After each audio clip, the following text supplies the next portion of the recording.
Hi, Salia. Hey, hi, Adriana.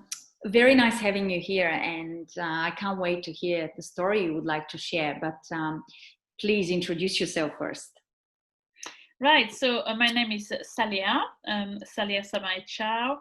I live in London, and I am originally from France, from Paris, and I come from a mixed heritage. So my mother is from Egypt, so I was brought up in Paris. I was born in Paris, yet I was always a bit of an immigrant. Then I decided to move to London. So I just wanted to just speak about not fearing going. If you have a calling for something, just acknowledging it. Because if you have a calling for something, for example, I knew when I was 17, 16 that I didn't want that France was enough for me. So I think that it's important to listen to that little voice in your head or in your heart that says, oh, I wish I did that. Because I wish, I hear all the time, I wish I did that and I wish I could do that. And it's all about conditional. I would like to do that, but you can do it now.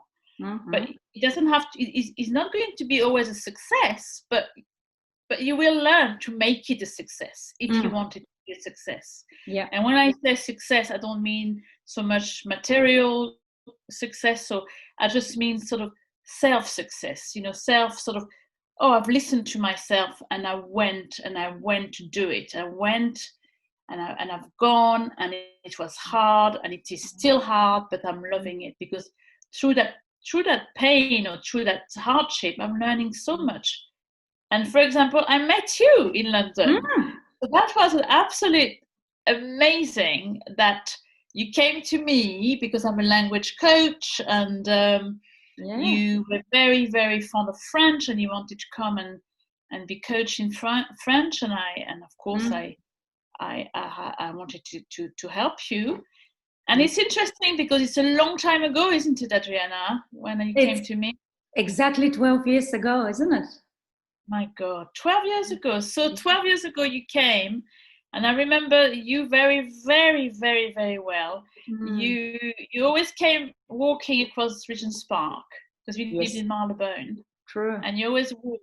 And I remember you were always very fresh and from your walk and ready to learn, and your books were your pencils were sharpened. You had all the little tools in your pencil case, and you were always eager, eager, eager. You were very eager. It's funny because because I had to learn French. Remember back then? Yeah, we were going to France constantly, and you were going to France all the time, and you were thinking of living there for a point. That's right. Yeah. So you were super eager, and what I saw in you, I saw that drive that I also have. So I felt this connection because even though we were not discussing that because we were doing language, but I could feel the drive, and I had that drive, and I thought, oh, we're going to get on because without the drive you can't achieve anything. Don't you think that people meet in life for a reason, because they have to learn about their journey and about themselves? Something happens, especially when you click with someone with the same vibration like we did. There was something to be learned there, and we pick up from each other's vibes and frequencies somehow. That drive that you're talking about. Absolutely. It's when we are truly connected, we are connected.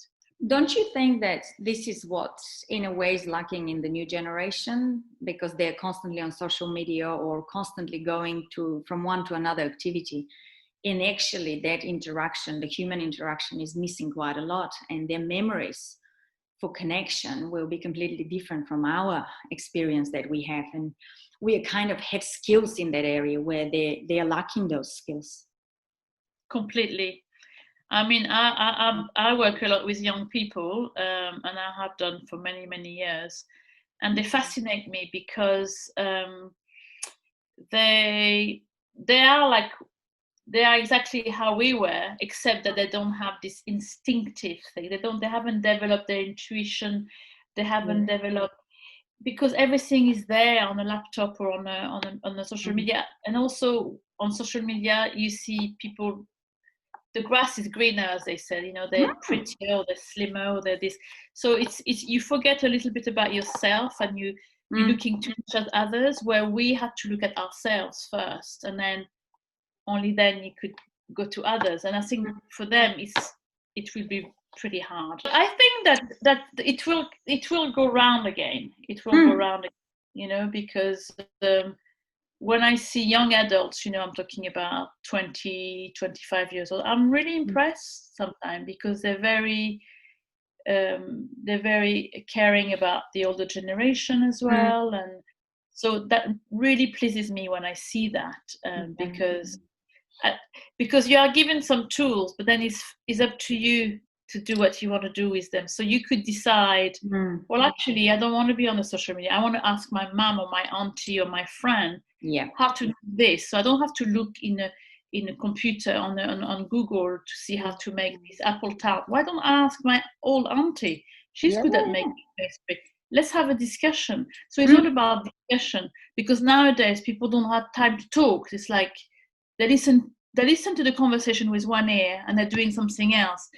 And that's what I think. Don't do that. Just try to be there. You know, that moment will never come again. So if somebody talks to you, want to have a conversation again with you, that conversation might never come again. So just be present.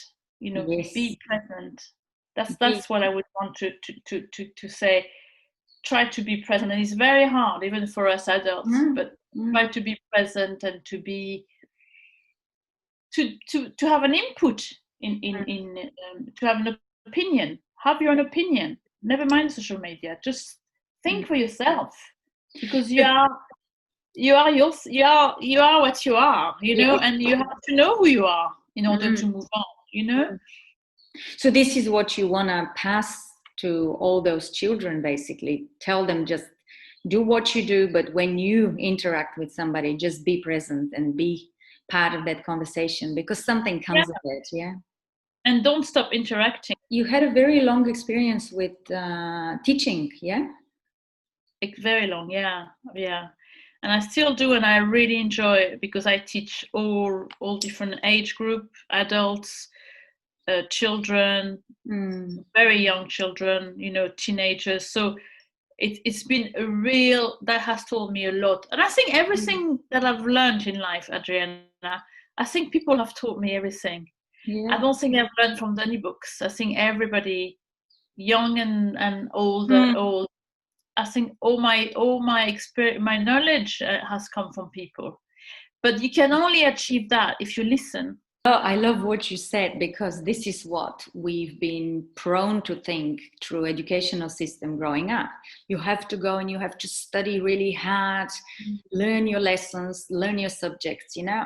And at the end of the day, the biggest teacher is your life, as you're saying, because you bump into those different characters and situations, which could be nice or bad. It doesn't really matter what they are. They teach you something, I love it. I love that you raised that, because it's extremely important to teach the new generation that it's not going to be fun all the way. They're not going to be liked all the time, but at least they will learn something. But moreover, we will learn. Whoever they talk to will learn something from them. It's not one way. It's always two ways. It's about give and take. All your life you have to give and take. So you might as well learn it when you're a kid. So you're saying what the most precious thing to leave to the younger generation is to interact face to face, to be present, and to always be themselves, no matter how hard it is. They need to find the core of who they are in terms of pushing, you know, because then they learn more about themselves and they come on the other side. Completely. Don't be hard on yourself. Be kind. Self-care is very important. Thank you for that. I really appreciate. You're very welcome. It's a pleasure to talk to you as always.